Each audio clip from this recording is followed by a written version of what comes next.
العزت نے ارشاد فرمایا وَقَعَيْشٍ مِّن نَبِيٍّ قَاتَلَ مَعَهُ رِبِّيُّونَ كَثِيرٌ، تو آیت مقدسہ میں لفظ قاتل جس کا معنی ہے جہاد کرنا، سارے بولو آخر تک، جس کا معنی ہے جہاد کرنا. اب اس کا مطلب ہے آیت میں موجود لفظ قاتل اس بات کی وضاحت فرما رہا ہے کہ ولی ہوتا ہی وہ ہے. سنو جو کہتے ہیں ولی کون ہوتے ہیں، ہم ولیوں کو نہیں مانتے، ہم اللہ والوں کو نہیں مانتے. ایک بات یاد رکھنا، اگر تو اللہ والوں کو نہیں نہ مانتا تو تیرا دین اسلام سے کوئی تعلق ہی نہیں ہے، تو قرآن کا منکر بنا بیٹھا.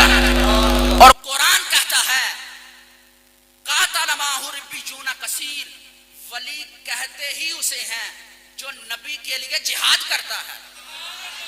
یعنی نبی کہتے ہی اسے ہیں جو ولی وہ ہوتا ہے جب نبی کی عزت پر حملہ کیا جائے نا، جب نبی کی عزت پر حملہ کیا جائے اس وقت جو علم کی طاقت لے کر میدان میں آ جائے